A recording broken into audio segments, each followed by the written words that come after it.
রাতের রানীর সাথে নিজের বেডরুমে নিজ স্বামীকে হাতানাতে ধরলেন স্ত্রী।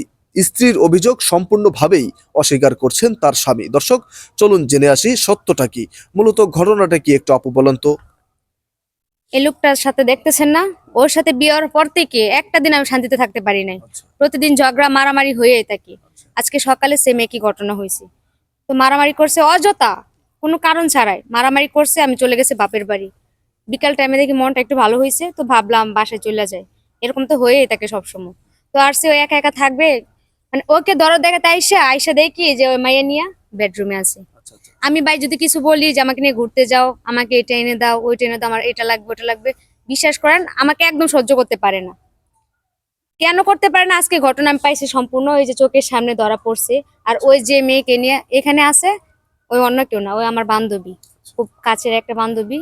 ওরা আমি সাজাইছি, ওর রাতের রানী বানাইছি আমি। মানে কেন করছেন এটা? আপনার স্বামীকে পরীক্ষা করার জন্য? হ্যাঁ, আমার স্বামীকে পরীক্ষা করার জন্য। আর কেন মূলত এই কাহিনীটা করে আর কিভাবে করে, আজকে তো চোখের সামনে দেখছি, হয়তো প্রতিদিন চোখের আড়ালে দেখতাম, আজকে চোখের সামনে ধরা পড়ছে। আচ্ছা আর ওই নির্লজ্জকে নিয়ে আমার কথা বলার মতো মুড এখন আর নেই ভাই।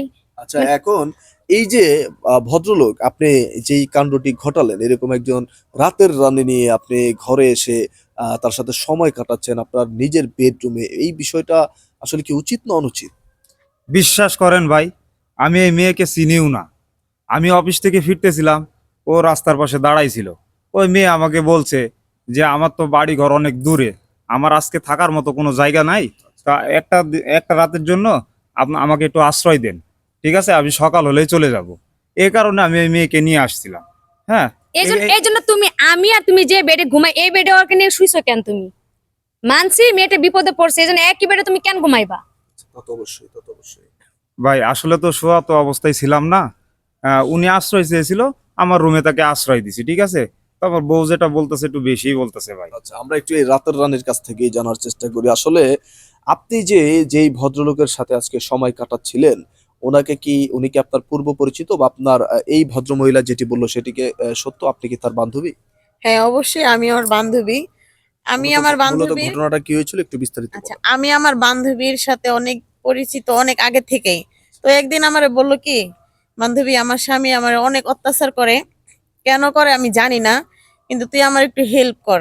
দেখ আমার জামাই মানে কি চায়। আচ্ছা এ কারণে আমি ওর জামাইয়ের পরীক্ষা করার জন্য আজকে এখানে আসলাম। তো হাতে নাতেই তো ধরলো আমাদেরকে। তো ওর জামাই যে কত বড় চরিত্রহীন, এটা আমার বান্ধবীর আমি দেখাই দিলাম যে ওর জামাই আসলে ভালো নাকি খারাপ। বুঝতে পারছি। এত অত্যাচার করার পরও আমি, ওই আমাকে বারবার মারার পর আমি বাপের বাড়ি থেকে ওর জন্য চলে আসি, আর আমার চোখের সামনে এগুলা করে। আড়ালে তো আরো অনেক কিছু তুমি করো। আচ্ছা, এখন আপনি যে আপনার স্বামীকে পরীক্ষাটা করালেন, পরীক্ষা করে কি বুঝলেন এবং এখন কি পদক্ষেপ নিতে চাচ্ছেন? বুঝলাম যেটা, ওর চরিত্র একদম ভালো না। ওই বাইরের মহিলাদের সাথে মেলামেশা করে ওদের সাথে সময় কাটাই। আর আমি ওর সংসার করব না।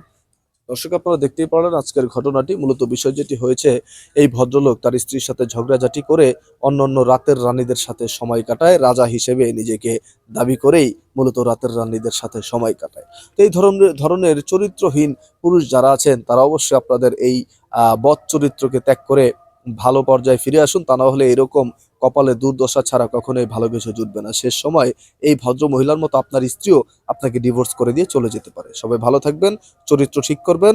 ধন্যবাদ।